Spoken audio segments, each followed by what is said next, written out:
But as that happens, that maybe we take some of the better qualities of the past. Little perseverance, little patience, the idea of community engagement. Maybe we take those things and we move it forward. Maybe be a little less dependent on technology. You know, my kids are often amazed that I can go places without checking my GPS every 10 seconds. That I can, go a couple hundred miles away and still find my way there without being tethered to the screen. The reality is that's who we used to be. And as I tell them, maybe getting lost every once in a while is part of the journey. Maybe we need to get lost a little bit together and find the solutions that are going to help us tomorrow. Because we're going to have to do it, because ugly is coming. If you think this first 100 days was bad, just wait. It's not going to change. I want to hear your thoughts. Email me, rick@thericksmithshow.com. Questions, comments, something on your mind, I want to hear it. Also, miss any portion of the program, grab the podcast. Wherever you find your podcast, you will find ours. And as always, thanks so much for being here. We'll see you back here next time. You've been listening to The Rick Smith Show. Email Rick at rick@thericksmithshow.com. Until next time, this has been The Rick Smith Show, where working people come to talk. AP News, I'm Marcela Sanchez. The U.S. economy shrank in the first quarter for the first time in 3 years. President Trump is trying to pass the blame following an economic report tied to his tariffs. The government says the economy shrank last quarter for the first time in 3 years, with GDP down at an average annual rate of 0.3%. That's Biden. That's not Trump, because we came in on January, this is quarterly numbers. But the drop was fueled by a surge in imports as foreign companies try to get ahead of the president's sweeping tariffs. The president insisted in an all-caps social media post it has nothing to do with tariffs. Later, though, he seemed to acknowledge a growing trade war with China might result in fewer and more expensive products for Americans. Maybe the children will have $2 instead of $30, and maybe the $2 will cost a couple of bucks more than they would normally. Sagar Meghani, Washington. Former Vice President Kamala Harris accuses Trump of wholesale abandonment of American ideals. But friends, please let us not be duped into thinking everything is chaos. Harris spoke to audience members at a gala for Emerge America in San Francisco. It's her most extensive public remarks since leaving office following her defeat to Trump. Harris says she's inspired by Americans fighting Trump's agenda despite threats to their freedom or livelihood. People across the globe have kicked off May Day with marches and protests, with many focused on President Trump's policies and fears of global economic uncertainty. Organizers in the U.S. say this year's message is focused on fighting Trump's agenda on immigrants, federal workers, and diversity initiatives. South Korea's acting President Han Duck says he's resigning to take on a heavier responsibility. The announcement comes amid expectations that he'd be running in June's presidential election. South Korean media reports he'll officially launch his presidential campaign on Friday. This is AP News. The future plans of an NBA icon are up in the air after an early playoff exit, correspondent Gethin Coolball reports. LeBron James isn't ready to make any decisions about his future in the painful moments immediately after his 22nd NBA season ended with the Lakers' first-round playoff exit. I don't know. I don't have the answer to that. The top scorer in NBA history was non-committal about whether he will return for a record-breaking 23rd season. Something I'll sit down with my family, my wife, and my support group and kind of just talk through it and see what happens. The 40-year-old James has given no public indication that he is thinking about retirement this year. James provided no further hints after recording 22 points, 7 rebounds, and 6 assists in the Lakers' 103-96 loss to the Timberwolves. And just have a conversation with myself on how long I want to continue to play. I'm Gethin Coolball. I'm Marcela Sanchez, AP. This is 820 AM, WCPT Willow Springs, and streaming worldwide at WCPT820.com. We are Chicago's progressive talk, where facts matter. Now, your WCPT 820 weather update. From the Weatherology Weather Center, I'm meteorologist Jennifer Wojcicki. We'll see periods of showers and thunderstorms here for today with cloudy skies and a high into the mid-60s. Breezy southeast winds around 10 to 20 miles per hour, gusting as high as 30. Then for tonight, a slight chance for showers and storms, cloudy, low near 51. Friday, a slight chance for rain late, cloudy, high 65. Saturday, partial sunshine, a high 56. That's your latest Chicago weather update. Currently, it's 54. Because facts matter. You are listening to WCPT 820.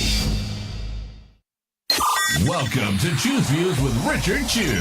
Get ready to dive into a world of insightful conversations and thought-provoking discussions. As progressives, our job is to have an all-inclusive, full-on assault with all of our players. A show that focuses on moving our political, social, economic, gender, and cultural conversation forward. And all of our players means all of our players. It's Choose Views. And now, here's your host, Richard Chew. Good Thursday morning, progressives, and welcome to May Day, May 1st, 2025 edition of Choose Views, 773-763-9278.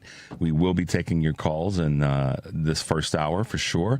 Facebook Live, TuneIn Radio, YouTube, and iHeartRadio. Email me at richard@WCPT820.com.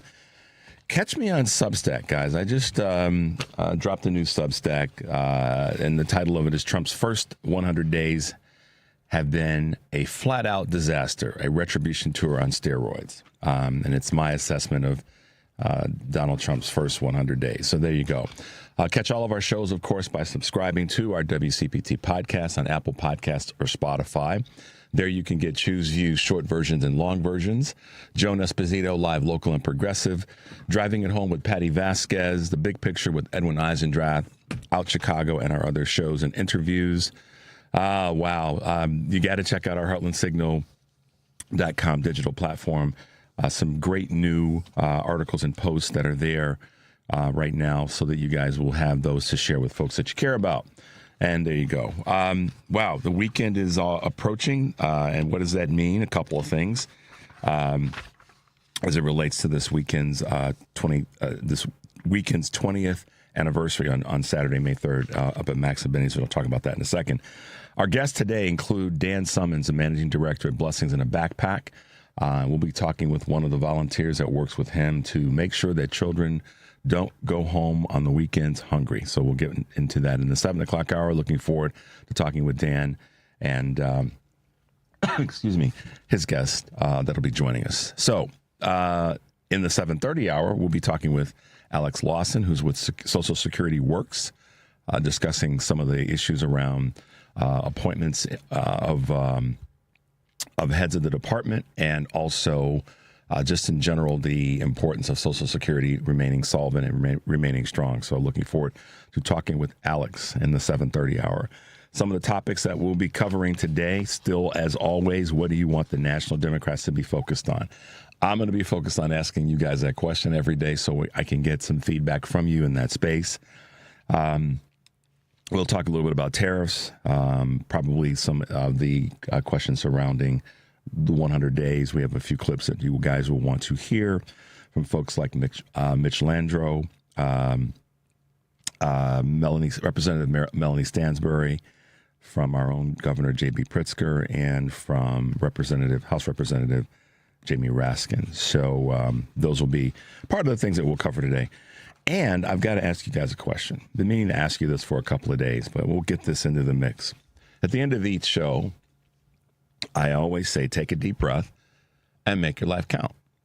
So over the next few days, and you may not be able to call today with it or text, but I'd like to know, and you can email me as well, and I may read the email over the air.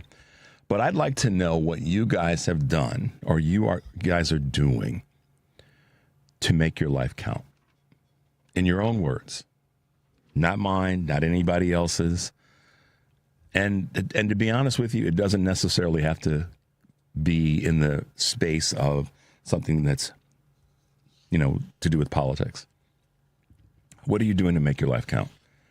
So let me know that. Give us a call. We'll be taking calls this first hour. And we'll be taking calls in the second hour, too. It'll just be harder to get you in, but we'll be taking calls specifically in this first hour, and or text or email me. But I'd like to hear what you are doing to make your life count. And it's not necessarily going to just be one thing. For many people, it's going to be more than one, and that's cool.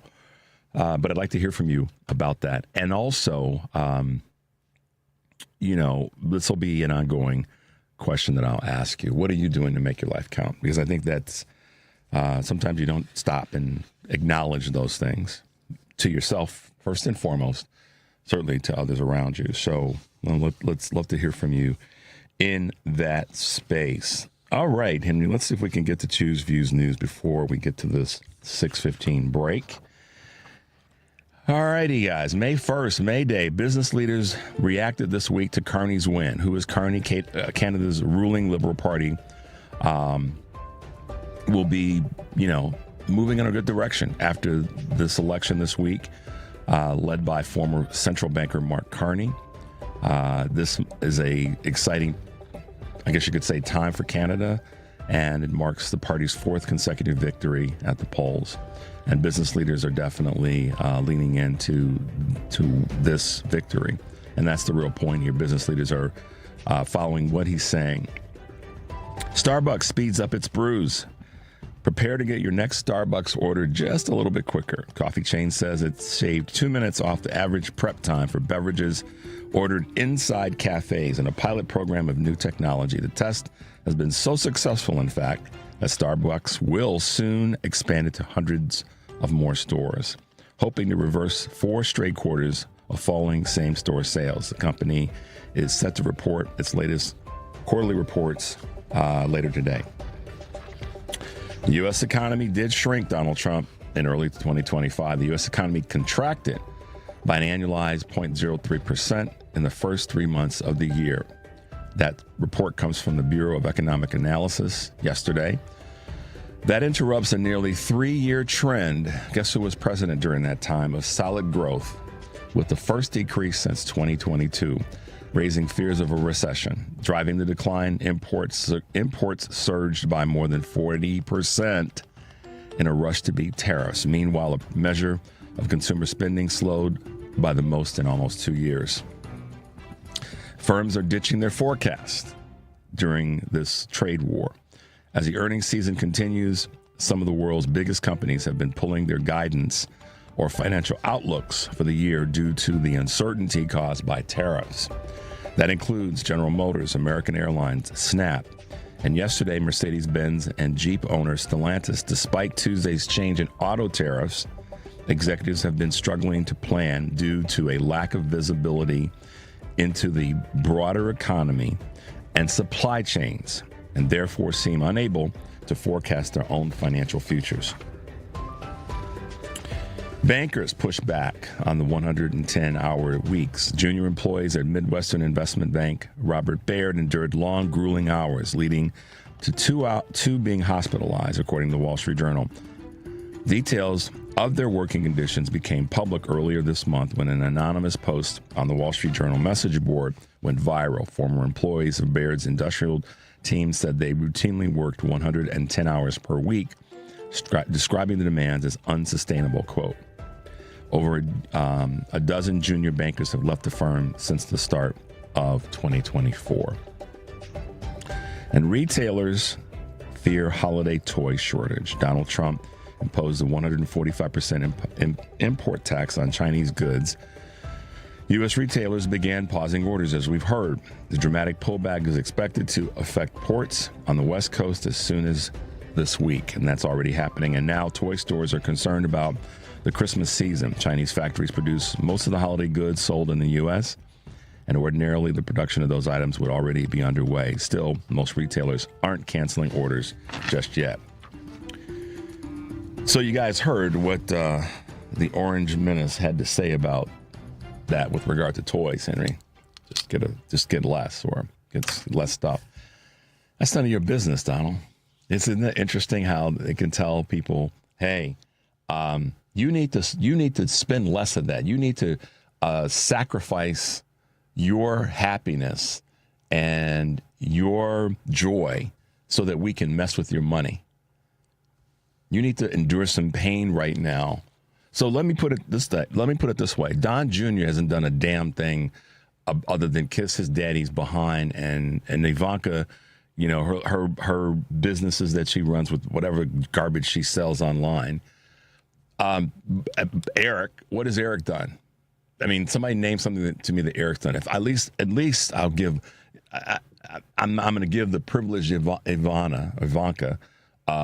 You know, she put together her company and did whatever she's doing. I don't really care. It's not my vibe.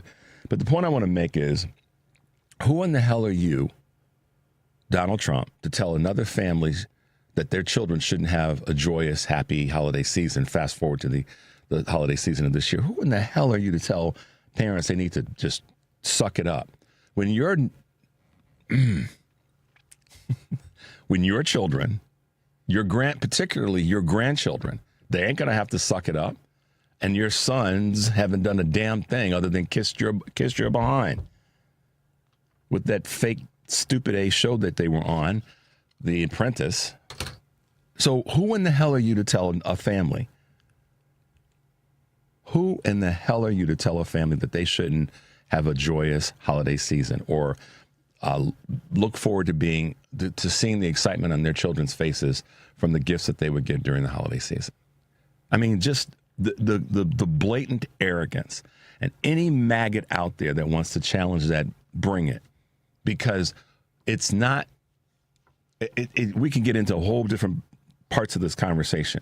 But I'll just stick to this one repeatedly. Who in the hell are you?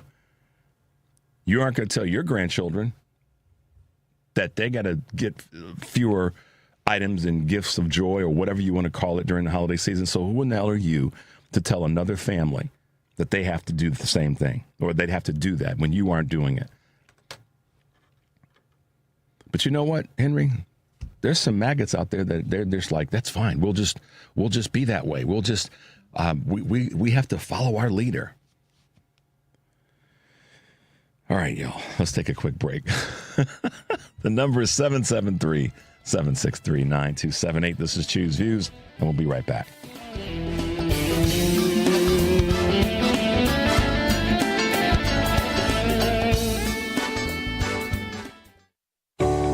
When it comes to banking, you need a bank you can trust. A bank with a rock-solid reputation and the highest integrity. A bank that gives you the attention and respect you deserve.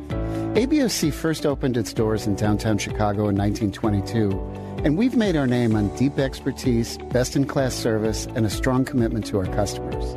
We know the Chicago business market inside and out and can help you craft the perfect banking solution, no matter what type of business you're in. And if you're looking for a banking partner for your labor union, we can bring the type of expertise that only comes from a bank that was founded by labor unions and still has union employees and shareholders to this day. Whether you need a deposit account, loan, trust services, or investment management, ABOC has you covered.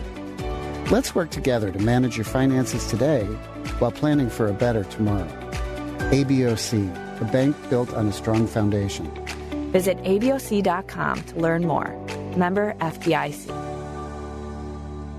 Because facts matter. You're listening to WCPT 820. You're listening to Choose View with Richard Chew on WCPT 820, Chicago's progressive talk. Hey guys, welcome back to Choose Views. So what are you doing to make your life count, and what do you want the Dems to, on a national level, to be focused on? Those are going to be our ongoing questions, because that feeds into us being participants in this process day to day. We've got to say it every day, guys. It's tough. We know it's crazy. We got a president that's telling people that their children shouldn't have the joy. And I'm trying to keep this, in the fair way, so to speak, when it comes to how I'm saying what he said, repeating what he said. No, that's not. The people that voted for this didn't vote for.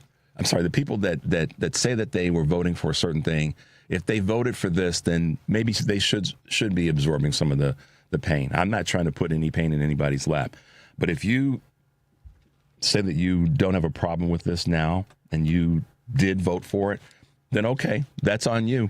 And that's what I talk about in my Substack article on the first 100 days.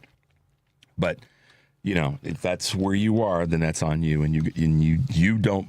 But at the same time, and I have to say this, that doesn't mean you get to put that pain on somebody else. So, an example: if you voted for this, if you voted for Trump, you voted for this craziness. Whether you thought it was going to be different or not, you voted for it. If you don't have, to what Karen Burns said last week, and I forgot who it was that called in. I think it was George. You got to go through the 12 steps. If you're not going to go through the 12 steps of coming back to the fold, that's what George said? I think it was last Friday, right, Henry? Then, or maybe it was Gordon. Then go sit down. On the other hand, if you did, and you realize this is horrible, and you're going to go through the quote-unquote 12 steps of recovery and all the things that are part of that, then that's a different story. You should be the ones pushing back as much as we that didn't vote for it are pushing back. You should actually be at the front of the line pushing harder, to be honest with you. So, Donald Trump, don't be telling anybody what their family should have to endure because of your inability to run this country. You have no capacity to do this. You are just flailing every day, bouncing from subject to subject to subject to subject. All right.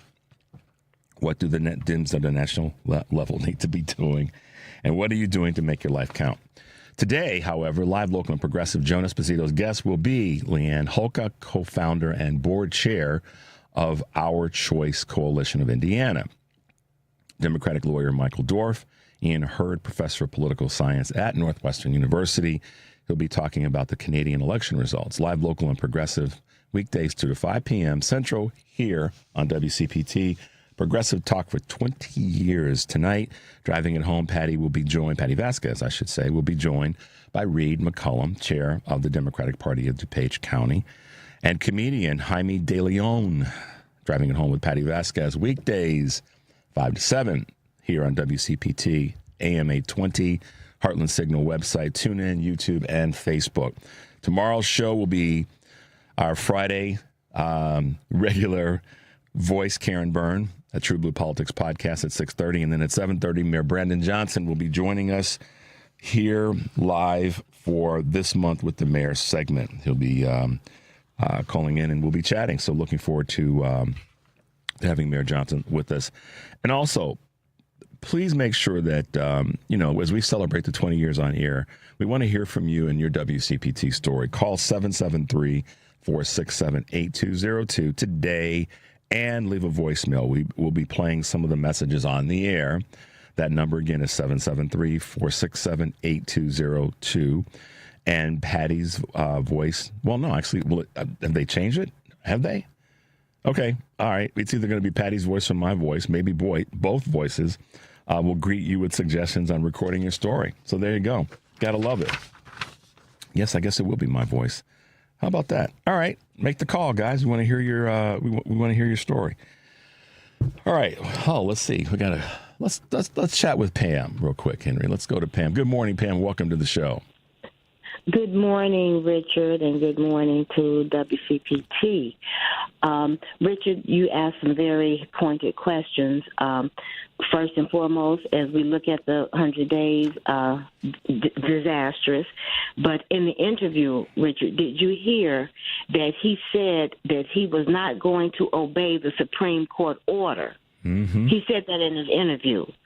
Now, you recall that the Republicans, and I'm calling them the fascist Republicans, said that that was a line that was too far. Yeah. I haven't heard one response about that. I just want to put that out there. Yep. You asked about, I'm sorry. No. Oh, okay. I'm just yepping with you because, yes, I heard you. I heard it said by the Republicans, and yes, I heard the interview. I've watched different parts of it. Keep going, Pam. You have the mic. Sure.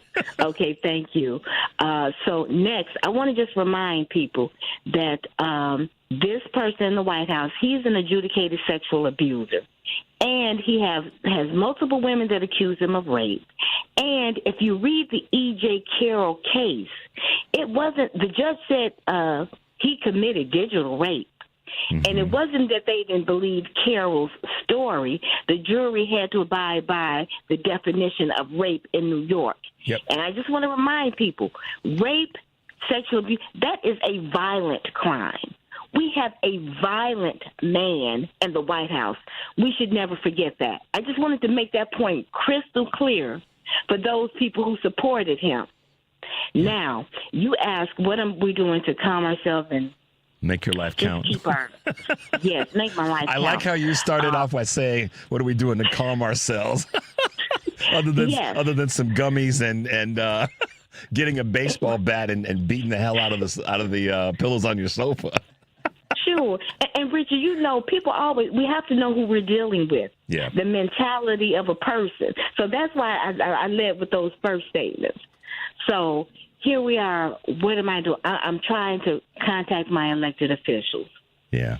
I'm connecting with community to make sure that everyone is okay. I'm being more observant. Richard, in grocery stores, I'm seeing senior citizens can't really complete their full grocery list. So they're right at the cash register putting items back. I'm seeing mothers do that. And to the extent that I can, Richard, I'm trying to supplement. So I'm telling people, if this is what you want, I'll pay for this portion. That's what I'm doing. Now, I know everybody is not able to, but I'm just saying to the extent that we can, let's do that. It helps me to call elected officials and to voice my concerns. And so, and I'll just put that out there and connect with family and make sure neighbors, okay, checking in on people, supporting civil rights organizations and any other organization that is doing the work with money, with volunteering, whatever, because we've got to be positive and active. Richard, I'd like to see the Democratic Party, even though they're not in control, they don't have the majority, you still can talk about the legislation that you want to propose and the good you want to do for people. One thing came to mind with me with the military. They're woefully underpaid. And too many of them have to rely on payday loans to get by paycheck to paycheck. I'd like to see the Democratic the House, I'd like to see them put forth legislation to pay our military people weekly. Do you understand? That would be significant. And of course, those do-nothing Republicans, they don't want to support that. Someone in the White House who doesn't respect our military personnel. But that is something they could do so they won't have this dependency on payday loans, which Trump helped to deregulate. Yeah. So that they can kind of, I guess go on and still con people out of money. So I think that's one thing. Push for a military pay increase and push for weekly pay. Yeah, change the frequency. I would agree. Absolutely. Yeah, I mean, because of the, I don't want to go too far down that path. Sure. Because of the way in which federal employees are paid and they're part of that conversation in terms of the frequency. I agree with that. That would be a huge. And make a special carve out. Yeah, I think the military is worth it. They without a doubt they can. They could make that's a listen, Pam. You know this as well as I do and anybody else. That's a team of people sitting at a bank of computers and going in and changing the coding to make it so that those who are active duty their frequency can go, it can be shortened to weekly. That's an easy thing to do. We do all these other things to change systems. That's one that could be easily done. But increase the pay. Let's start with that. And I fully agree with you. And that's it. Even though they're not in control, but they have to talk about pushing legislation that's going to help the people and act as if you are in control. Sometimes, Rich, you have to fake it till you make it, right? Right. How about this one, Pam? Fail at fighting rather than succeed at not fighting. You know what I mean? I love it. Fail at fighting. Listen, I've seen some people say, well, if you try to impeach him, it's not going to work. It's not going to happen. Damn that. Bring it to the floor. Because this is the part that this is why I felt like I had to back off. I felt like I was yelling a few weeks ago when we had Representative Brzezinski on, and I backed up and said, listen, I'm saying with this passion because we got you. And this is what I mean, to come back to your point, Pam. Democratic elected officials across the board, I mean federal, regional, state, local, mayors, everybody, have got to fight so that the folks who are watching that have been sitting on the sidelines go, I can get behind that. That's the reason to fight. It isn't if you're going to win or not, I believe. I believe you win, actually, by fighting. Losing, if you don't get the bill through, who cares? At least you stood up and brought the bill to the table. And then it's opportunity to show the American people in all communities that you fought for something, and these craven fools in the GOP said no to something that was going to be helpful to the American people. That's the message that needs to be. That's the reason why they have to fight. Be damned if they're going to get the bill passed or not, in my opinion. And that includes impeachment, introducing articles of impeachment. And then when the media says, well, it's not going to fail, you all don't have control, so what? We're doing what's right for the American people. Right. And the first time that somebody on the media, if I were an elected official and I were on their show and they said to me, Henry and Pam, well, you guys in the House are not going to get that passed because you don't have the numbers, I'll say, I don't answer to you. I answer to the constituents that sent me to Washington. So I'm going to fight for them. I'm not fighting for your ratings because you want to say to me, you're not going to win that. Just say it. The first time somebody says that to somebody on any of the mainstream media shows, they'll be shocked that they push back and said, I don't really care about what you have to say about it. I'm fighting for my constituency. And last two things, Richard. I know you have other callers. Really quickly. First, I don't hear the media bombarding this person in the White House with questions about, well, the country is divided, what are you going to do about it? Nope. Because they hammered that question to Biden. The other question, they hammered Biden with, do you think Putin's a killer? Do you think Putin's a killer? Have you heard them once ask that? Nope. Of this person in the White House? Nope, not at all, Pam. The media is complicit. Thank you, Richard. Thank you, Pam. Have a great day, dear, and keep up the good work. All right, guys. So listen, here's the thing. I want to come back to Pam and to one of the things that Pam said. The question that was asked, what do Democrats need to be focused on? And she talked about that. But the one thing I don't want to miss before we go to this break, what are you doing to make your life count? Pam said the overarching part of what Pam is doing is she's getting involved and she's staying involved to whatever extent she can. And she mentioned a couple different things that she's doing. And she even said, with respect, that she knows that not everybody can do that. But she says staying involved keeps her active, it keeps her mind focused, and it keeps her mind off of the craziness. And that's why we keep saying, get involved, be involved, find a thing to be doing. That may not be what you're doing to make your life count, but I just wanted to make sure that we didn't miss what Pam was talking about. All right, Henry says, Richard, you have to go to a break. The number is 773-763-9278. This is Choose Views, and we'll be right back.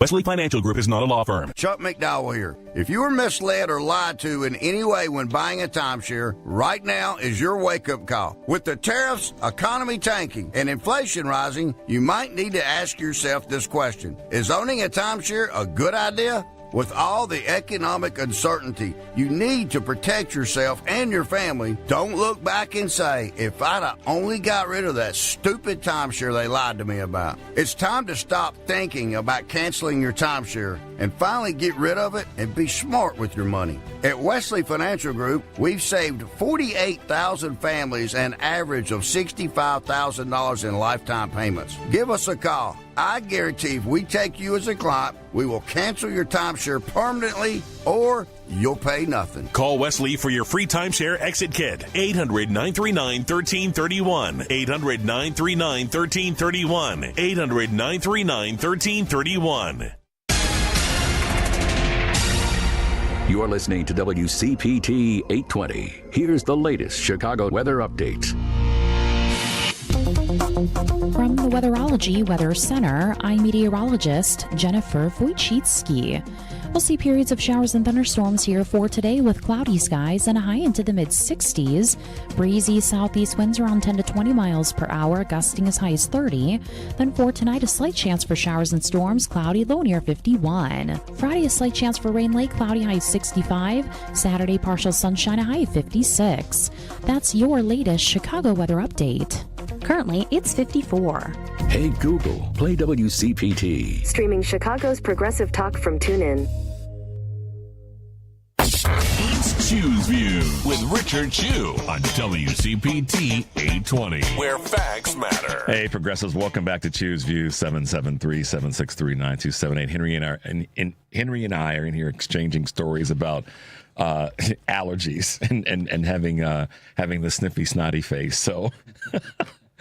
Oh my God! All right, guys. May 3rd event. If you have a ticket to our WCPT anniversary broadcast at Max and Benny's this Saturday, May 3rd at 11 a.m. Doors open at 10:30.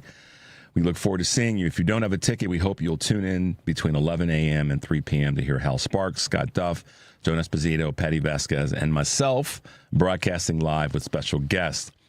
We have a really special guest, too, so you guys want to check that out. The event is sponsored by Max and Benny's, Fazio Insurance, Smart 265, the Democratic Party of Kane County, and Southland Friends of Labor, Democratic Party of McHenry County, and McHenry County Democratic Women. There you go. So, shuffling papers here. Sorry about that, guys. I want to kind of read a few. We had a couple of... what folks are doing to make their life count. Let's see. Let's get to these, Henry. One person is saying, okay, what Democrats need to focus on: healthcare and the economy, most definitely. Republicans hate it when Democrats focus on that because they hate our health. They love our current healthcare system, but they hate when Democrats do something about it. Okay, good point. Billionaires don't need tax breaks. Soldiers need food. Right on to that. That is so true. Billionaires don't need tax breaks, and multimillionaires don't either. But our military, our soldiers do need food. So let's change that. Okay. Let's see what we got here. Staying plugged into progressive conversations. I'm summarizing what was sent. Being involved in different podcasts, making sure that I'm getting more information to share with more people. Okay. Cool. Like that. Here's one. To continue on what Pam said about weekly pay for the military, have the person known as Big Balls use his talent for good by changing those codes with Doge rather than stealing from the American people. That is another right on and thumbs up. So just wanted to read a couple of those to you guys this morning. Henry, let's go to Mike real quickly in Bloomington. Hey, Mike. Yeah, I know I got you back. I know I got some background noise, so just quickly. In the House of Representatives, at this point, it takes one vote to oust the Speaker. Does that have to be a Republican vote? Say that again. Say that again, Mike. It takes one vote right now to oust, O-U-S-T, the Speaker of the House, if I am understanding correctly. That's the deal they struck. Does that have to be the vote of a Republican, or can a Democrat say get him out of there? Oh, you mean a vote request for the Speaker to be removed? Is that what you're saying? Correct. It's my understanding that it can come from either side of the aisle, because it was so why aren't they doing that every day? I don't know, and that's why I want to make sure that in that space, that if the Democrats have the opportunity, that's what we have to keep calling and leaning into them and telling, y'all have got to call for this. So yeah, Mike, this is one of those moments when I try not to kick the Democrats in the butt about certain things, but we definitely have to have them be more active and not sending fancy letters. Every day, if disrupt is all you have, then if that's the only tool in your toolbox, then that's what you use. And lastly, I just want to point out that the last time a president of the United States spoke about people tightening their belts, it went very poorly for him. So, yeah, right. That would be the other party, but yeah. So. All right, Mike, thanks for the call. We appreciate you checking in on us. Be safe out there, okay? All right, thank you. Bye. Bye now. Yeah, it was sent to me, and this is where I said my first response was I'm not sure. That ruling may not have carried forward to this new session of Congress from 2024 to 2025. So that's one that I'm gonna have to look into, to be honest, so that I give you right information. But let's just say that they don't have that rule in place now in the House, on the House floor. That still doesn't. That we have to go back, and I think part of what was some of the inspiration in Mike's question is what Pam said about fighting. I mean, yeah, Mike is right on point. Fight every day. There should. Here I go again. There should be a list every day. A member of the House of Representatives, start there, and the Senate as well, that just walks to the mic and says, this is the garbage that the Republicans are putting in front of you. One of the clips that we're going to play in a little bit speaks to that. Some of the things that are being, while we're watching the shiny objects over here, not that they aren't important, i.e. tariffs and the situation with Mr. Garcia as it relates to deportation and all this other garbage is coming out of Pam Bondi's mouth and Caroline Leavitt's mouth and all the rest. But the point I want to make is, we have this clip from Representative Landsman speaking to this. Is don't pay too much attention to the shiny object because of things that are going on behind the scenes. So coming back to Mike and coming back to Pam, it's all about fighting Democrats. Every single day, there should be somebody in front of a mic talking about the garbage that's coming out of the Republican Party. I don't think that's a difficult thing to do, unless you got some piebacks that just don't want to get in front of the mic and take the heat. I don't know. I don't know the answer to that, but I do know. I believe. Let me put it that way. I do believe that. I do believe that the minority party should always be in this space. Let me be more specific because I don't want to make too general of a statement. The minority party should, the Democratic Party right now, that is the minority party in the House, should be willing to daily bring to the table the things that the Republicans are doing to harm the country. That's really, I think. And this question about ousting the speaker, yeah, that's not going to happen with the minority party, that vote. Wanted to verify it. I wasn't sure. Thank you guys for sending me the updates on that.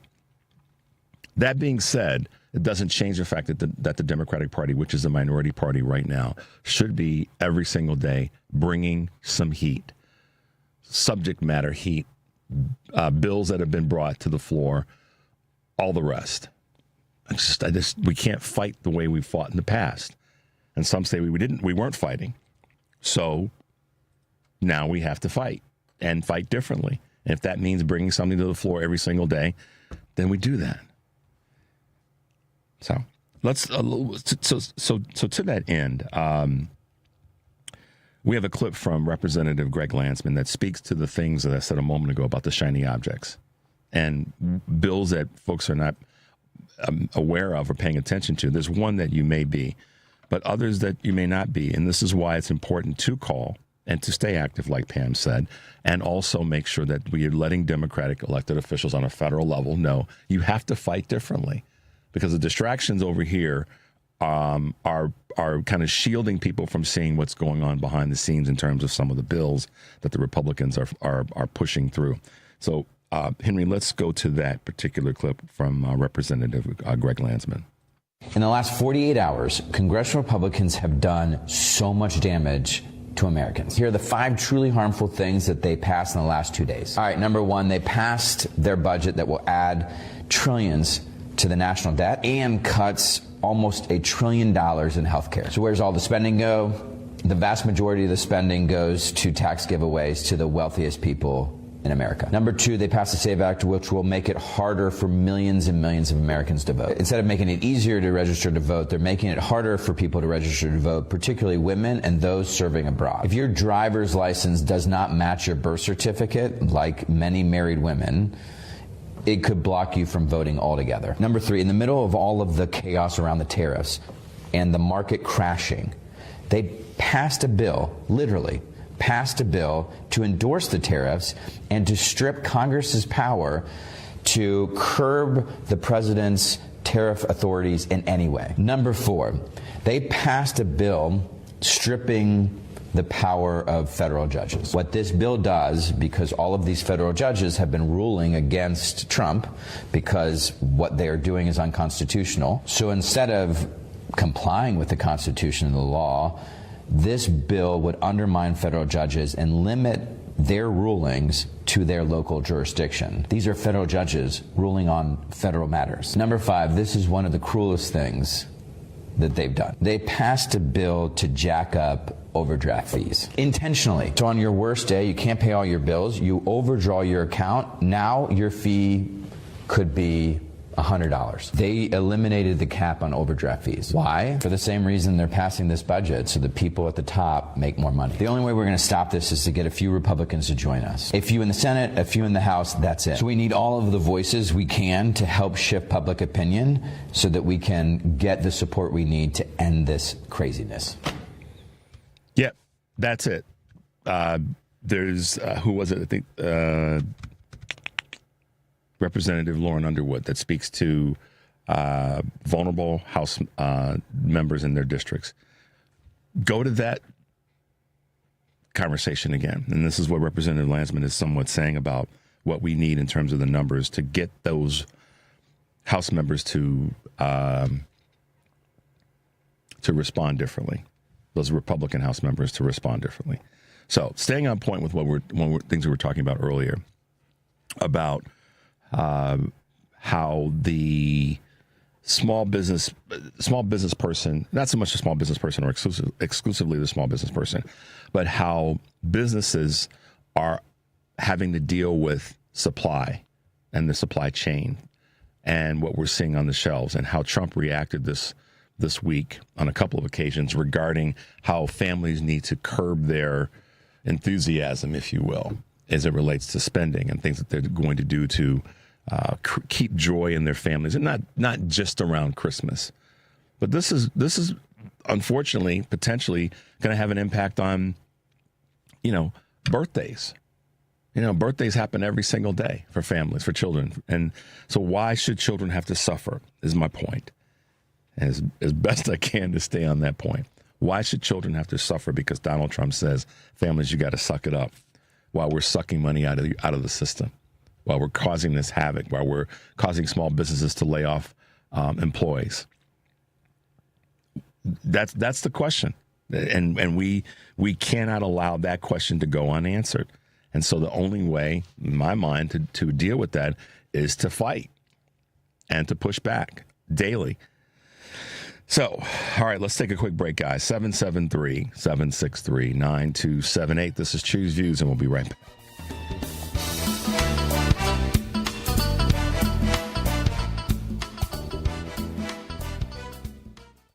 With MedGuard Alert, you're never alone. You can connect with medical professionals anywhere, anytime. And now MedGuard is introducing our exclusive new Care Watch. If you need help quickly, use it from anywhere to contact medical professionals. No cell phone required. The Care Watch is not only a life-saving medical alert device, it's a revolutionary health monitoring system that checks your blood pressure, heart rate, oxygen saturation, and much more. And here's the best part. If you have Medicaid, you may qualify to get your Care Watch for free. The Care Watch is only available through MedGuard Alert. Call us right now. We have monitoring programs starting as low as $1 a day. The call is free, activation is free, shipping is free, and no contract is required. Remember, with Medicaid, you may qualify to get your Care Watch for free. Call us to get your Care Watch right now. 800-741-5819. 800-741-5819. 800-741-5819. That's 800-741-5819. WCPT 820, Chicago's Progressive Talk, where facts matter.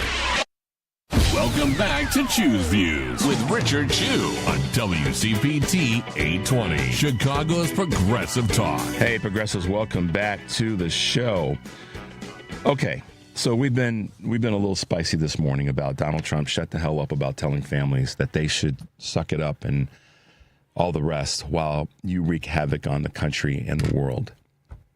And I've asked two questions this morning, and will be kind of our ongoing part of our ongoing theme in terms of what do you want the National Democrats to be focused on, and also what are you doing to make your life count. And so many of you have sent me different things that you're doing and things that you think we should be that Dems should be focused on. We Dems, all of us should be focusing on. But that question is about the National Democrats in terms of elected officials. Healthcare is definitely one that I've gotten.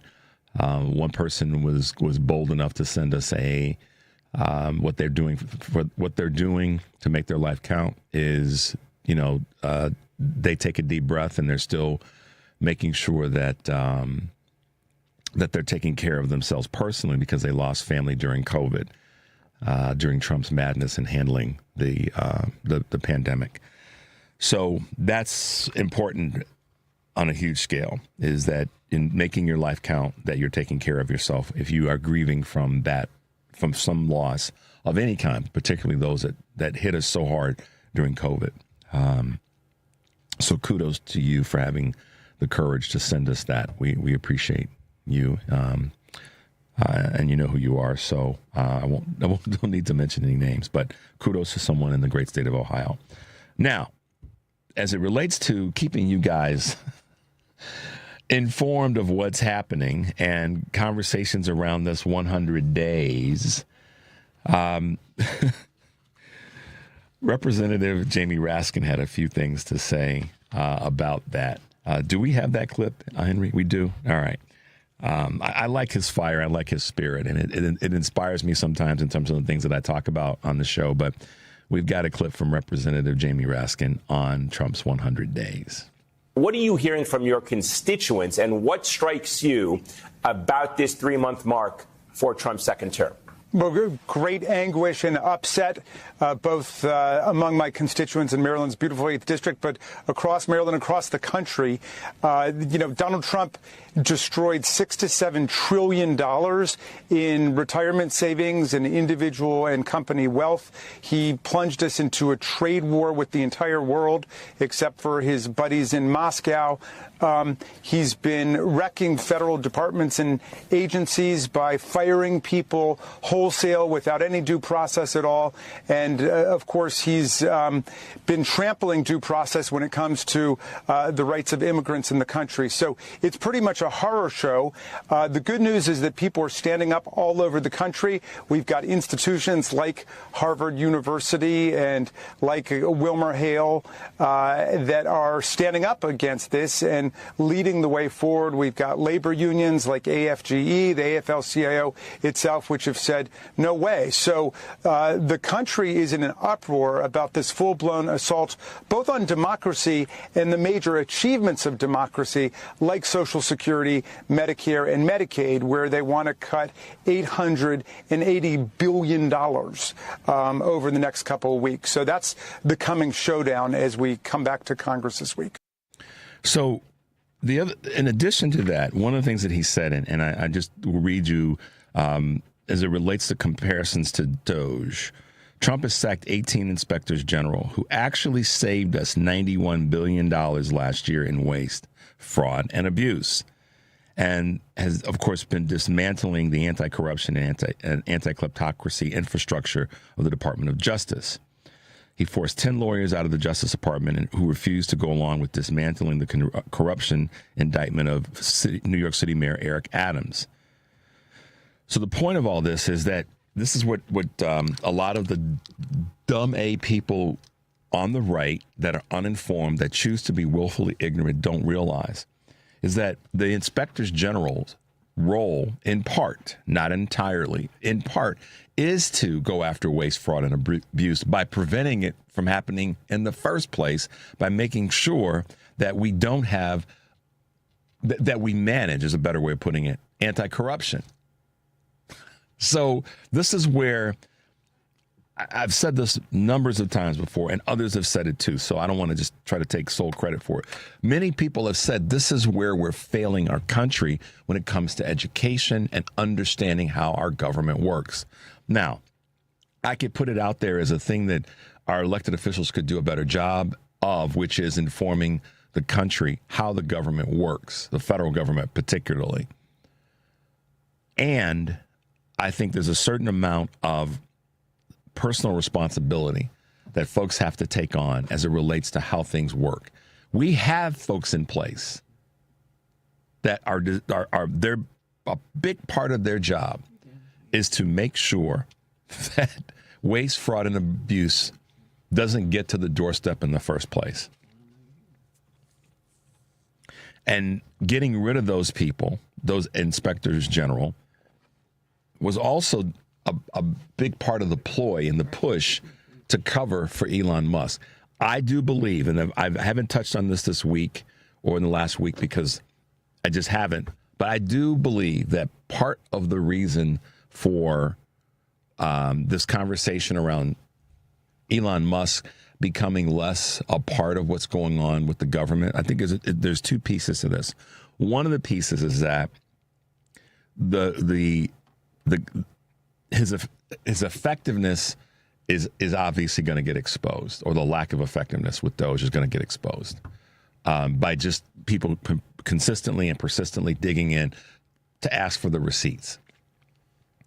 And I believe that at some point Trump is going to have to bench Elon, maybe not completely get rid of him, but he's going to have to show that he's capable of benching him and deal with the fallout of whatever Musk decides to do, which seems to be the course that he may want to take, meaning Trump, versus having more and more of the receipts come out that they're not doing a doggone thing. And that what our inspectors generals were doing was serving that capacity already without digging into people's personal information. I could be wrong. I've just been sitting and thinking about that part of it. The receipts can't be produced to show what their effectiveness is. Part one. Part two is the real reason, talking about anti-corruption, that he was negotiating this role in the government in the first place, meaning Elon Musk, is to actually deflect and shiny object everybody away from the corruption that's been going on or been investigated, I should say correctly, on his companies. The insider trading issues, some of the fraud issues, some of the, for lack of better words, tools that they were using in their transfer from California to Texas in terms of manufacturing and some of the things that went on there. It may very well be that, as some people have talked about, and frankly, some of us have speculated, so I'll take responsibility for that, that's what's happened with Musk, is he got what he needed to reduce that investigation, if not eliminate it, by dumping a bunch of money into Trump's campaign. At the same time, the head fake was Doge is there to find waste, fraud, and abuse, which isn't happening. And now that that the receipts aren't there for it, other than a bunch of bluster from Trump, that could be part of the reason that there's a fade in Elon's luster. Plus, his company's catching hell right now. And I think that, as Trump always says, he wants to surround himself with winners, not losers. But there are always those that are corrupt winners, if you can call someone corrupt and a winner. He's probably perceiving Elon as that luster is fading. So it's time for him to be, moved aside or moved to the back of the bus. I admittedly say there's some little bit of speculation there. Just looking at and listening to what we're, seeing and hearing, and trying to make something of it to see where we're headed in that space. But that's my take on it. Could be wrong. Well, I could be right.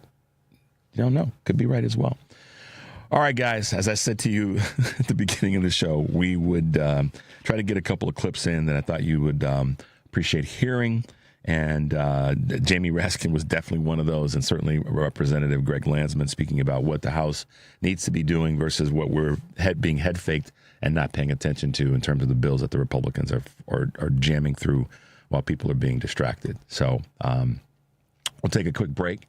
When we come back, we'll be talking with the folks from Blessings in a Backpack on the work that they're doing and being involved and helping to change and affect people's lives. Number is 773-763-9278.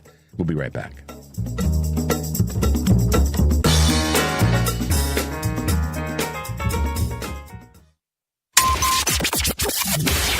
WCPT replay. We are proud to have U.S. Representative Nikki Baczynski with us here this morning. I think we should be talking to voters about the fact that it is Democrats that are fighting to make your life better. We are the party that is protecting the working people, the retirees in this country. It is not the other side who is standing with the MAGA billionaires in this country, trying to get them a lower tax rate. That's who they are.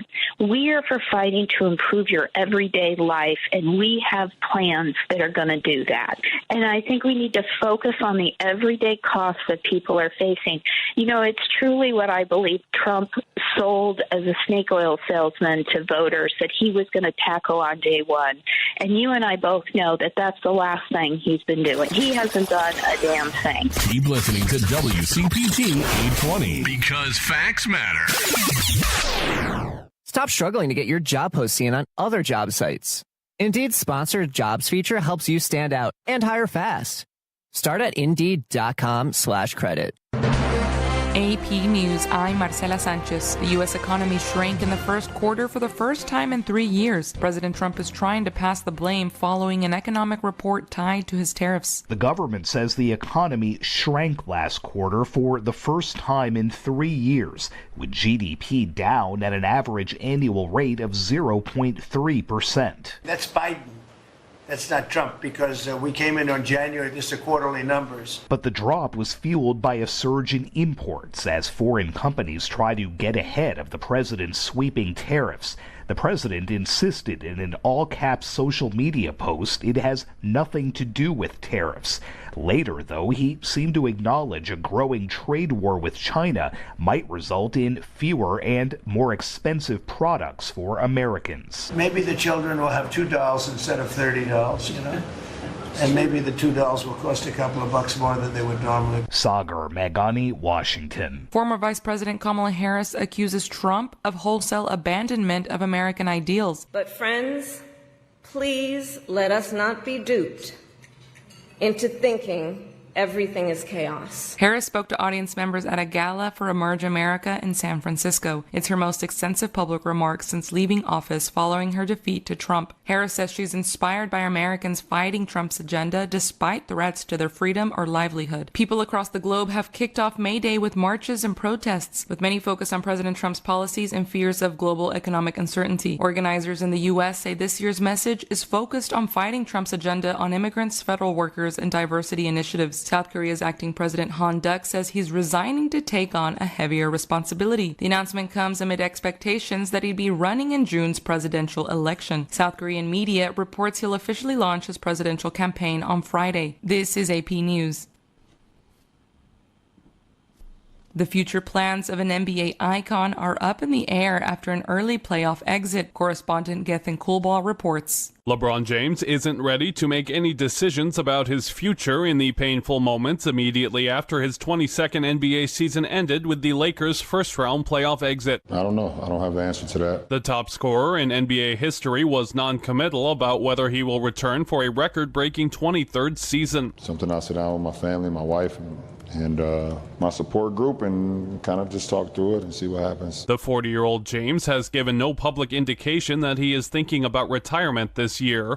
James provided no further hints after recording 22 points, 7 rebounds, and 6 assists in the Lakers' 103-96 loss to the Timberwolves. And just have a conversation with myself on how long I want to continue to play. I'm Gethin Coolbaugh. I'm Marcela Sanchez, AP News.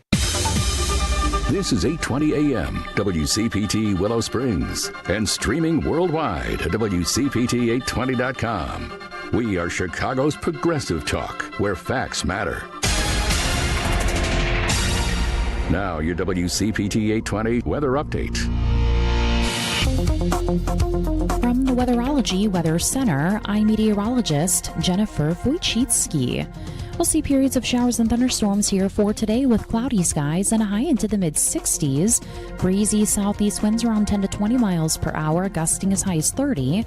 Then for tonight, a slight chance for showers and storms, cloudy, low near 51. Friday, a slight chance for rain late, cloudy, high 65. Saturday, partial sunshine, a high of 56. That's your latest Chicago weather update. Currently, it's 54.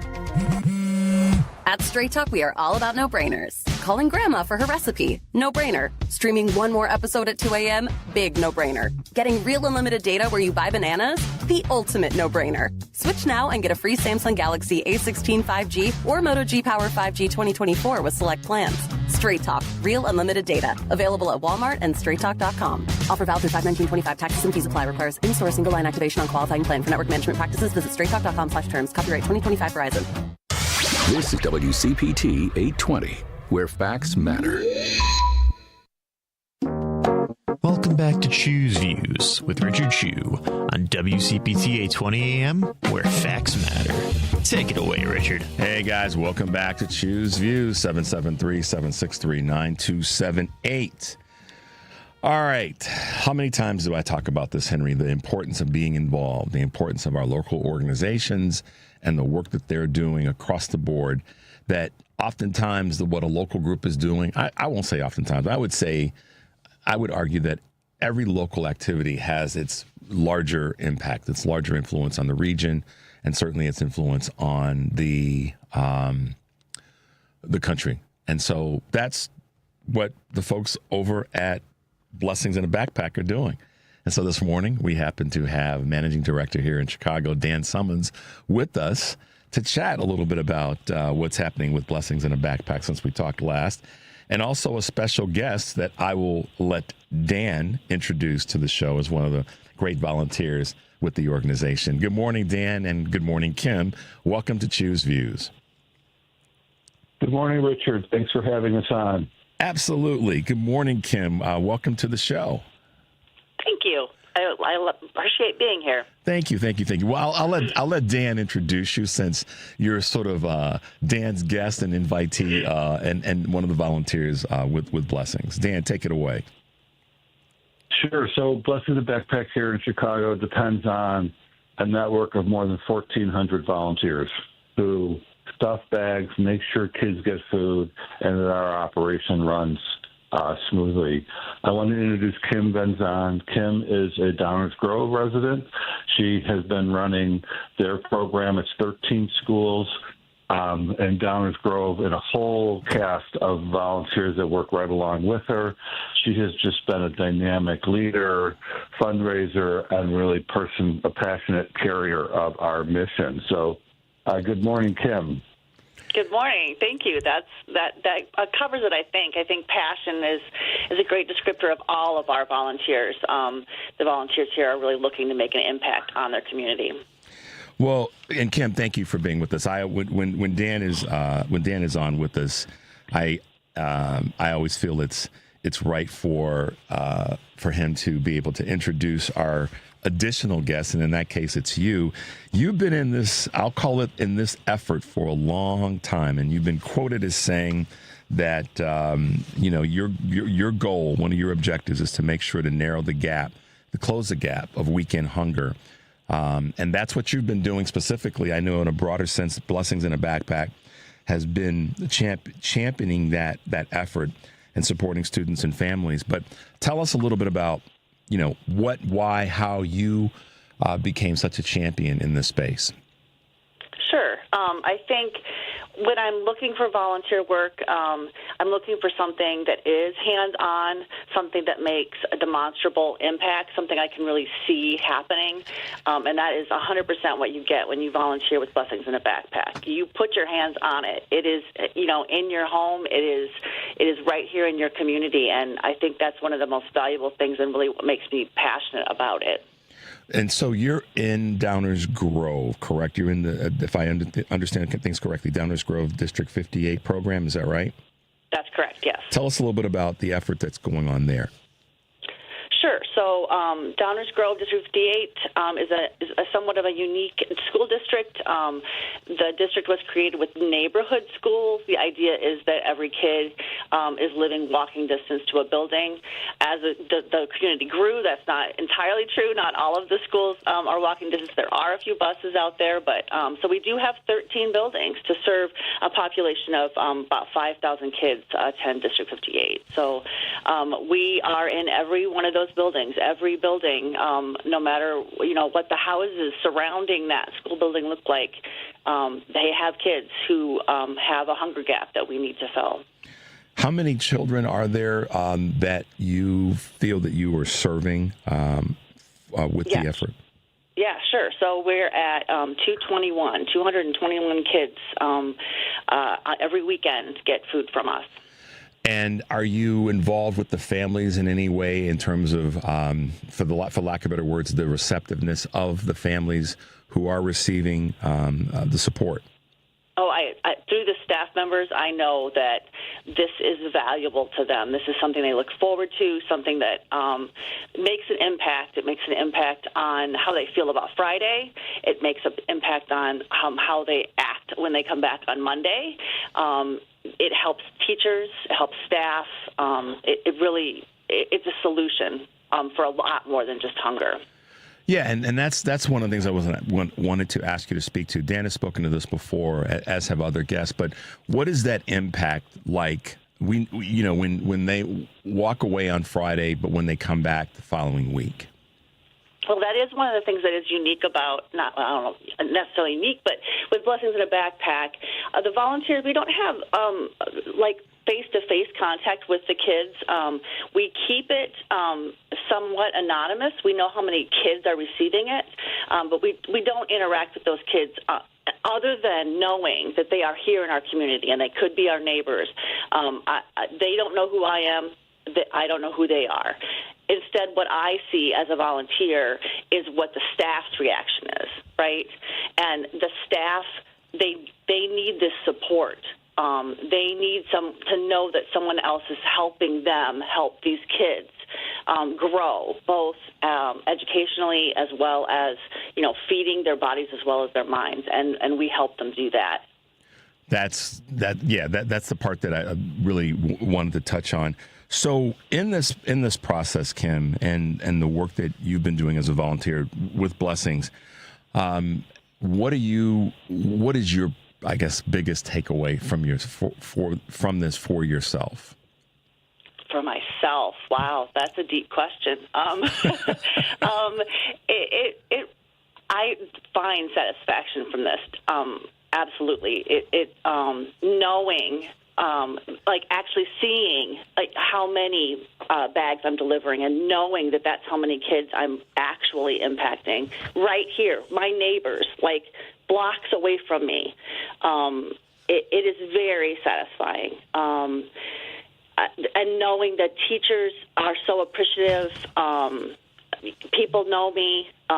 When you walk in the building, teachers know I'm the one that is helping them solve this problem. And just the satisfaction is, it's right up there. It's that's beyond words. I'm not one to put people on the spot, but it's a question that I think folks would want to know from you because of the fact that as a volunteer, as someone that is hands-on, what that feels like and why it feels a certain way for you. It is real. It's so hard to describe because it's not like a work satisfaction. It's not even really a parenting thing. It's really feeling like you're making an impact, feeling your importance. I feel an importance, and it's not an importance I'm making up. I don't have a big head about it. I have numbers, and I have real things I have done that make an impact here, and I can go to bed at night knowing that I did that, right? It's so tangible. This is just very tangible work. One of the things that I say often to folks that we have on the show as a guest, and the range is a pretty broad range of people, but it always comes back to something that's important to me, and that's being involved locally. What's going on right in our community, and this from this standpoint, as it relates to our children as a society, this is one of the most local things you can do, other than taking care of and looking in on our seniors. And so when I talk about that, inevitably I look at it from the lens of how do our political decisions impact what happens in terms of our local efforts. In the volunteer space, it's one of them. I know that a lot of people are looking for things to do, for ways to be involved. And I think it's kind of one of my responsibilities with this show is to provide access. Give people access or connections to where they can get involved and do different things. How do you go about getting folks involved, getting volunteers to be more a part of the work that you're doing in this space, Kim? Yeah, right. That is an important question, because we need to continue to have more people and new people and fresh energy, because being a volunteer with Blessings it's not a one-time thing, right? We want to be a consistent source of food for these kids. So when you're a local volunteer, you're going to be part of a team that's doing it every week. So I think engaging people and helping them understand how important this is, that's the number one thing. We love to do packing events. We love to get their hands on it, but then to further make them understand that they can continue to make this impact every day. Of course, things like this, getting the word out, talking with your neighbors, talking with fellow parents on the playground, that's big. People bringing in their friends, bringing in their we have a pair of sisters who are volunteering here at District 58, that kind of thing. That's really where the real the core of the enthusiasm and getting new volunteers, that's where it comes from. One of the things that you were quoted as saying, so I'm going to read this. Every volunteer is a vital link in our effort. Our community volunteers who haul food and place orders, as well as the building staff who take time out of their workday to place those bags into backpacks and bellies of our kids, is who we need, who need it the most. That comes directly from you about the volunteers that you're working with. What say you, ma'am? I don't know what more I can say. That their dedication is what makes this happen. Their willingness to lean on each other, their willingness to work as a team, to know they are part of that team, that they are exceptional people. These are people who truly care about everyone and truly want to make a difference. Yeah, and that's at the end of the day, that's kind of the foundation of the work. Dan, you've been busy. I know that with all the work that you're responsible for and the people that you've brought into this conversation, you've had a pretty busy first quarter, and now that we're in the second quarter of 2025. What's kind of your outlook as we get closer to the end of the school year and we get towards summer? I know this is a time of the year where you're having to plan and look at things a little bit differently. How are you navigating that, and what are some of the things that are important to you right now as we get to the end of the quote-unquote school year? Yeah. Before I answer that, I'd love to go back to something Kim said. We are really thoughtful about the kids' anonymity. We don't want a child stigmatized because they're receiving free food from Blessings and be picked out of a crowd in any way. So when Kim says we don't know the kids, we know who the kids are, but we're not identifying them. I don't have lists of names or anything, because we want those kids just to get the food and understand that somebody in their community cares about them. Being on a list or something is not something we want. We want those kids to really have their complete, dignity and just appreciate getting the food. So yeah, just wanted to comment on that. And you've spoken to that before. No. You've spoken to that before about how important that anonymity is, and you've really made it a point to serve the children, serve the families, but not make it a public thing necessarily, or who they are specifically. Right. So that just recognizes again the leadership that you've put forth in having the program be effective. But go ahead, you were going to answer a question about as we get in. So as we are winding down our school year, we do feed kids all summer long. So we, in District 58, we do feed kids who are in summer school. But we work with Boys and Girls Clubs, Chicago Housing Authorities, and other summer programs. So we do feed children, and not as many as it's mostly a school-based program, but during the summer we do feed kids all year long. So right now we are planning with all of our volunteers for next year. How many kids are we going to feed? How are we going to raise that money? How are we going to execute? And not just to raise more money for itself, but how do we feed more kids?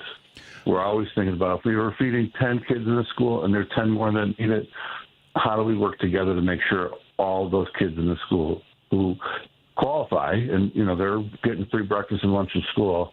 How do we make sure every kid in every school that we're in gets fed? So that's a process.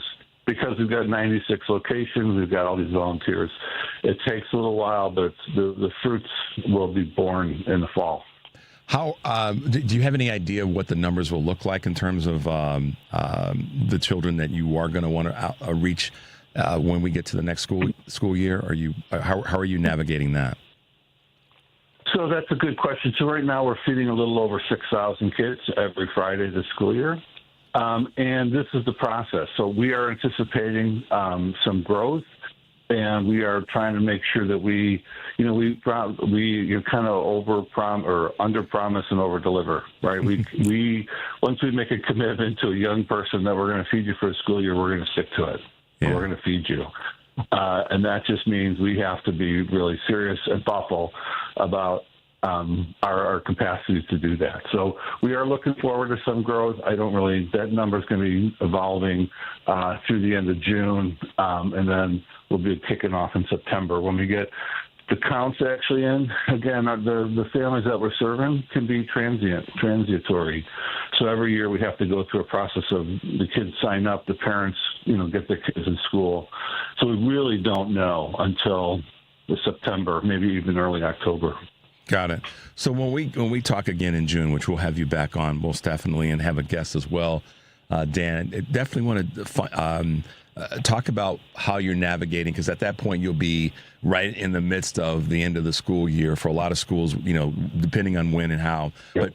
But that'll be definitely a conversation, because I know a lot of people, because of the extension of the program, will want to know more and how you're making things still work successfully for the children in the program. In the summertime, or I should say just the summertime, but during this time, what happens with your volunteers? And this is a question for both of you. How do you maintain the level of volunteers as we get to the end of the school year, going into and through the summer? We let them go to the beach. My volunteers, they take a deep breath. We don't. July is a time to refresh yourself and recharge your batteries. And we're often delivering the last of our food at the end of June, and we're thinking about getting started up again in August. So July we decompress, and then getting back into it in August. That it is a process. There are many volunteers. Most volunteers are self-starters, and they're going to make those initial phone calls and those emails to get their numbers and all that. It's a communication thing. Mm-hmm. It's about emailing and calling and.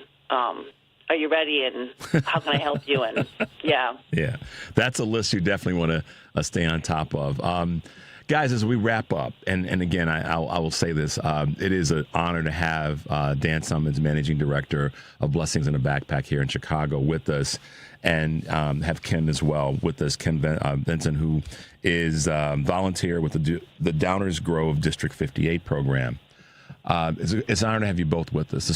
This program is important, and it's a program that people realize they know that it's something that we can't, I guess the best way for me to put it is we can't turn away from, and that if our children are going home on the weekends with a little bit more sustenance, that they will come back at the beginning of the week, hopefully in a better way, certainly not in a worse way than when they left. So kudos to both of you, and particularly Dan, for the leadership that you've shown.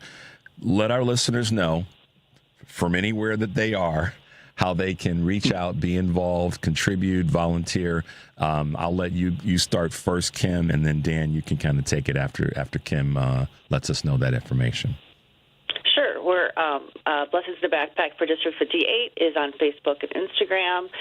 We also have a website through GiveGab. If you just, again, search Blessings in a Backpack for District 58, you can find our information. Dan, how can folks find you? And if they want to go to the volunteer, make a donation, go to chicago.blessingsinthebackpack.org, and there'll be a link to get me an email. We'll get you started in the process and become part of the Blessings family. Absolutely. Well, listen, Kim, thanks for being with us. Dan, as always, thanks for being with us. We appreciate the work you're doing and taking some time out this morning to keep us up to date on this incredibly important organization. Thanks to you both, and have a great day. Thank you for the time. Great. Thanks, Richard. All right, bye now. There you go, guys. Kim Venzon and Dan Summins from Blessings in a Backpack. I love having them on, having Blessings on the show because of this, just the simple fact of the work that they do. You know, I can't say it enough. But what I want to say to you guys as our listeners, and we'll take a quick break, is if you're looking for a way to be involved, this is one of those organizations. It's a national organization, so anywhere in the country you can probably find one. If not, reach out to me. I'll plug you into Dan. He'll plug you into somebody if you're in a different state other than Illinois or in a different city other than Chicago. But this is one of those issues that we can have an impact on as progressive liberal Democrats, and we want to champion that as best we can. All right, Henry, let's take a quick break. I get a sip of coffee. The number is 773-763-9278. This is Choose Views, and we'll be right back.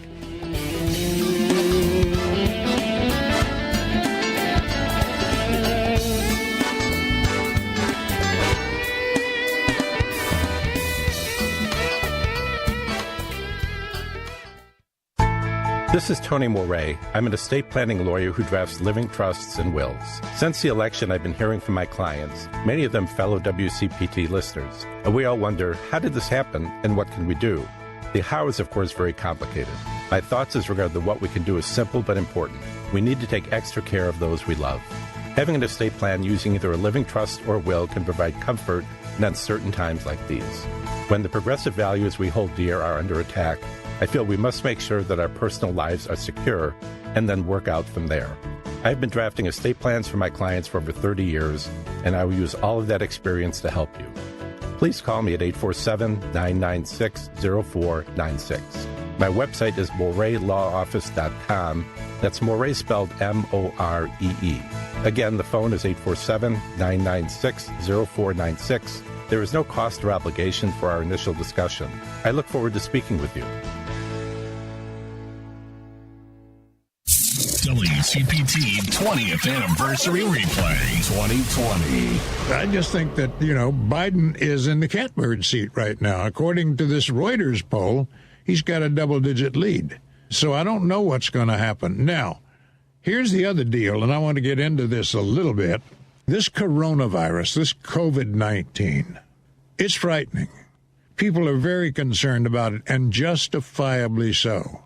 I think that the administration, that Trump himself, have totally botched this. They were too late to react. They lied about the dangers. They muzzled some people from talking about it.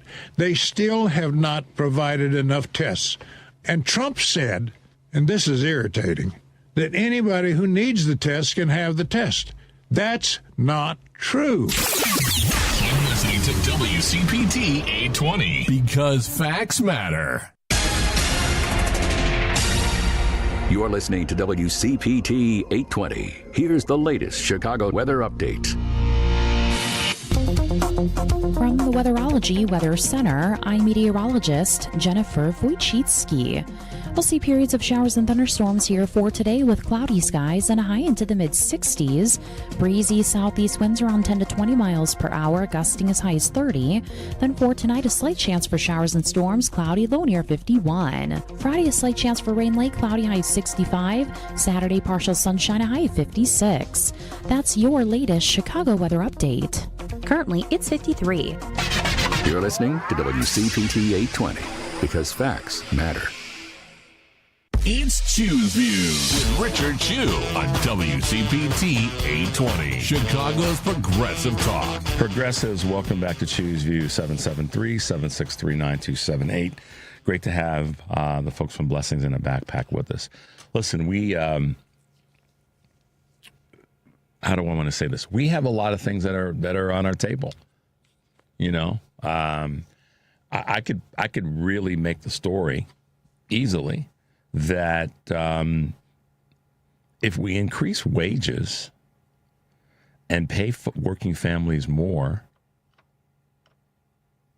then we may have a lesser number of families where there are children that even have to think about going home for the weekend without a full belly or having access to food and other resources and items of sustenance. I mean, call me crazy.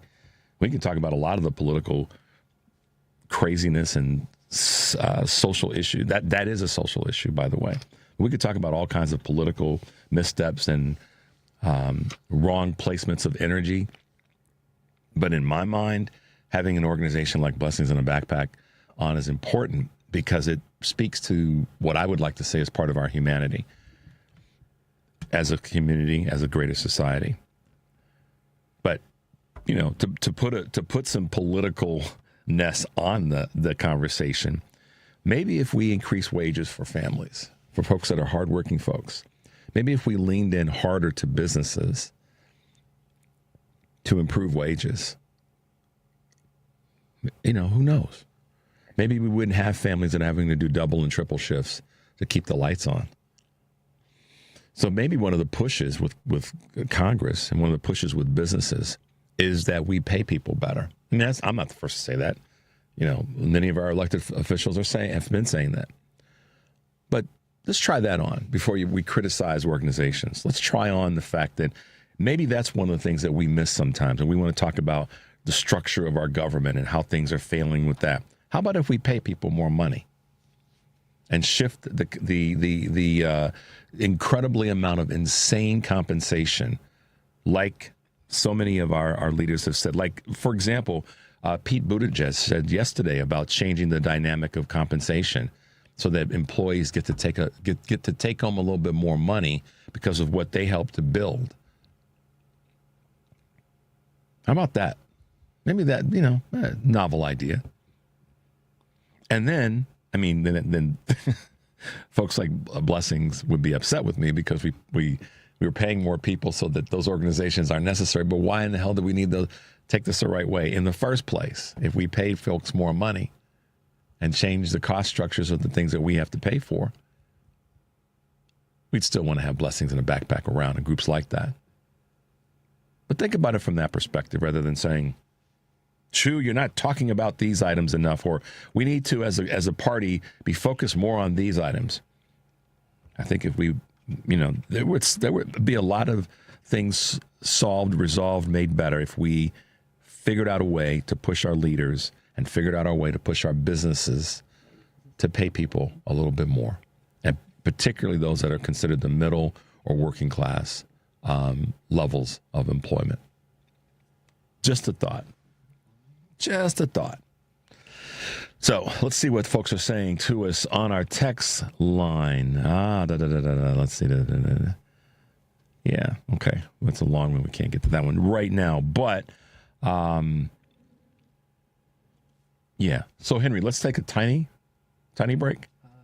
And then when we come back, we'll be talking with Alex Lawson regarding, and from, I should say, Social Security Works. So let's take a quick break. We'll come back. We'll be with Alex. The number is 773-763-9278. We'll be right back.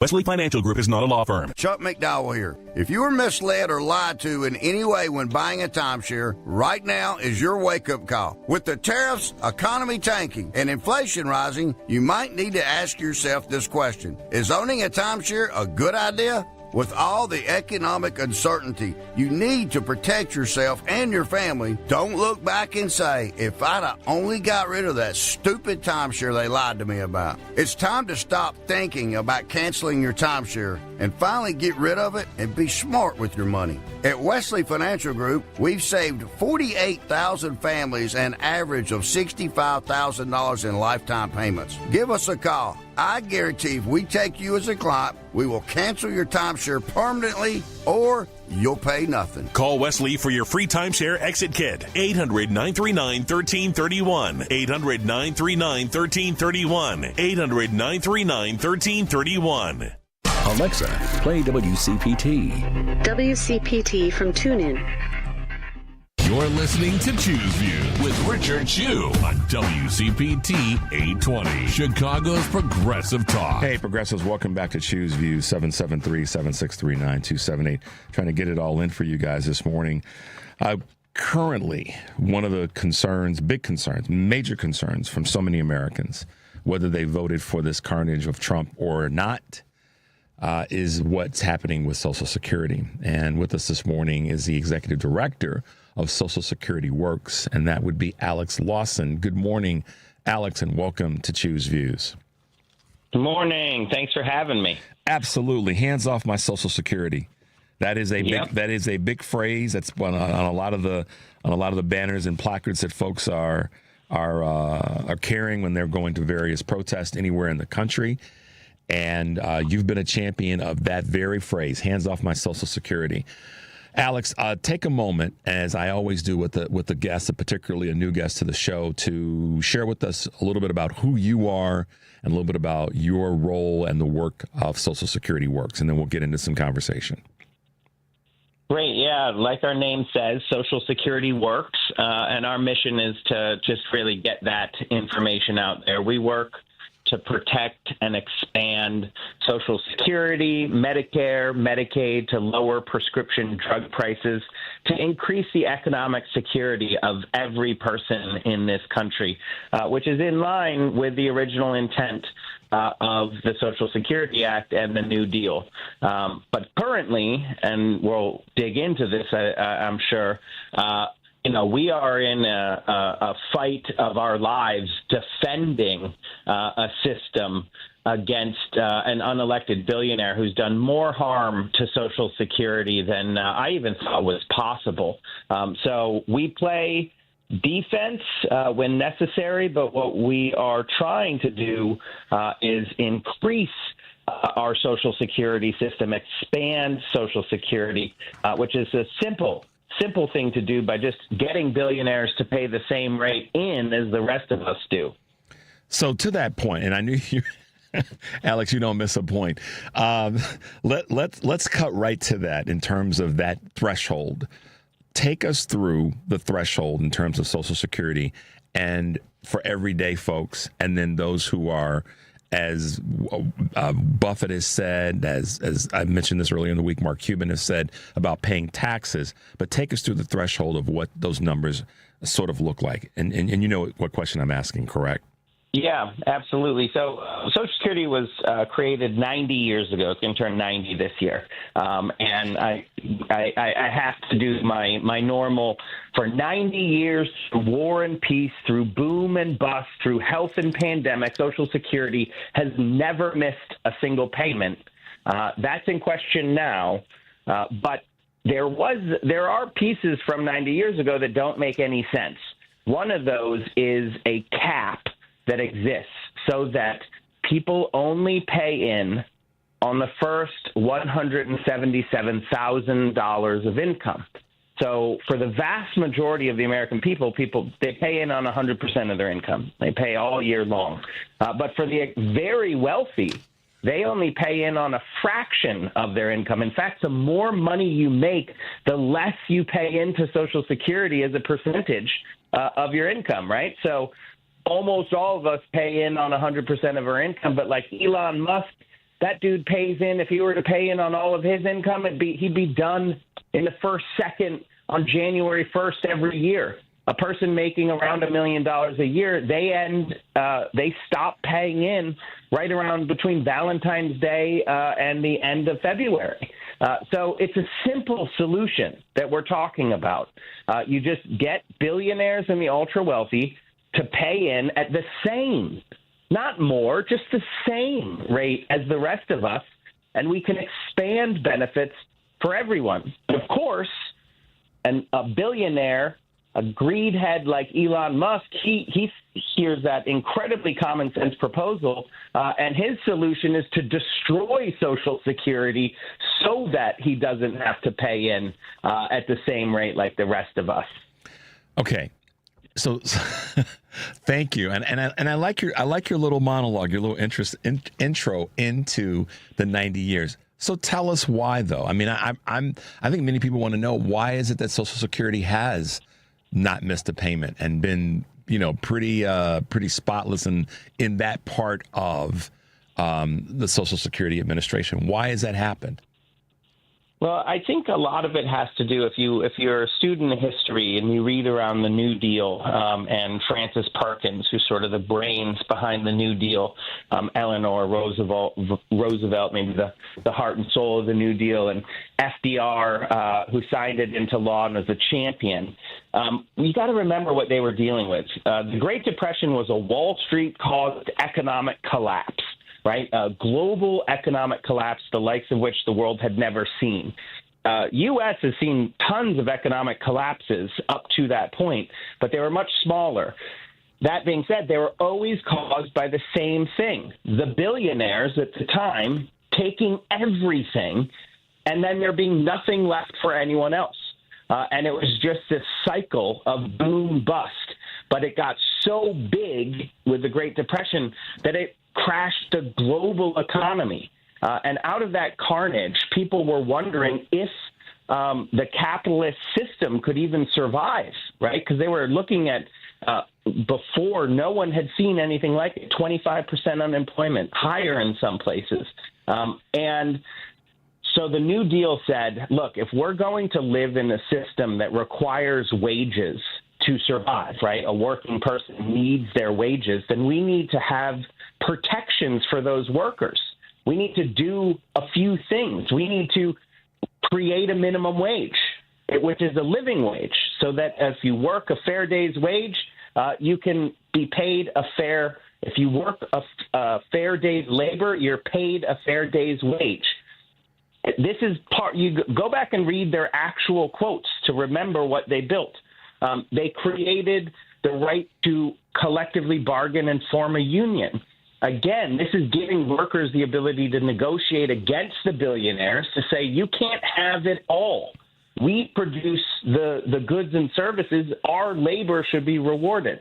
And finally, they created Social Security, which said, if you retire later, if you become disabled, or in the death of a breadwinner for their surviving children, your wages, part of your wages will be replaced so that you don't die in poverty or on the side of the road if you become disabled, or in abject poverty if the breadwinner of your family dies. But to do that, they wanted a system that not only solved the problem in the moment, right, 25% unemployment, et cetera, but prevented the problem from happening again. And that's the beauty of Social Security. So to do that, it's a self-funded program. That's the key. That's the short answer to your question. No one gives us anything with Social Security. There's no politician giving us anything, and the people know that. We pay for the system. It comes out of our paychecks. No one on Wall Street gives us anything for Social Security. It's ours, and that's why it works so incredibly well and has for 90 years, until this guy, Elon Musk, figured out a weakness in the system, which was the Social Security Administration. And by destroying the administration, he has made it difficult for us to get our legal benefits. The money is ours. They have not been able to get their hands on our money, even though they try. But what they have made it, what they've done is made it difficult for us to get our checks, to get in touch with the Social Security Administration, the 800 number, the field offices. Right. That's what they're doing right now. And that part there, I'm glad that you isolated that part, because I think a lot of folks, unfortunately, and then we all that are messengers have to do a better job, and I put myself in that tank as well, of explaining what actually they're trying to or have done in the attempt to destroy the system, and that's to take the administrative parts out, so that then the money doesn't get that. It goes back to the question about delivered on time. Well, if the people aren't there to make that happen, then that suddenly says that it's not. We've broken this 90-year record of always getting payments out to folks on time and with that regularity. So thank you for kind of breaking that part down in terms of what Musk is trying to do. We're going to, in a moment, we're going to take a little bit of a break, but I want to ask you a question, Alex. You go back to what you said earlier on changing the rate, not the dollars. Highlight that a little bit in terms of the rate that uber wealthy pay versus the rate that someone that's a quote middle class $100,000 a year earning person makes, or $50,000 or whatever the number is. So nobody get upset with me about how I denoted dollars to classes. So that I know that there is a calculus here. So if you just take a moment and talk about the rate versus the dollars. Yeah, it's a little bit difficult to get people to do math in general, and math over the radio is even harder. Yeah, I know. But if you just think of $177,000, that's the cap, right? And so they pay on 100% of their income there. Well, if you go up to $1.7 million, right, which is it's just times 100 there. I'm sorry, it's times 10. Then you are going to pay only 10% in. Right? Yep. So instead of paying 100% in on your income, you're only paying 10, and then go up one more, right? Go to $10 million a year, and then you're paying 1% on 1% of your income. You can keep doing that, and you can see that the more you make, the less you pay in on Social Security. Percentage-wise, or the rate-wise, the dollar amount, and that's why the change, and Bernie's been a big advocate. Bernie Sanders has been a big advocate of this, and so many others, not just Bernie, but so many others have. And that would be, and even as I said before, Buffett and Mark Cuban have spoken to this. If the rate based on the income were the same across the board, this conversation we wouldn't be having. And that's only fair, but these boys and girls don't want to play fair because they are just accumulating more and more wealth, and in the process, pushing everyone away from the opportunity to do the same thing. That's absolutely right. All they're doing, all they care about is greed.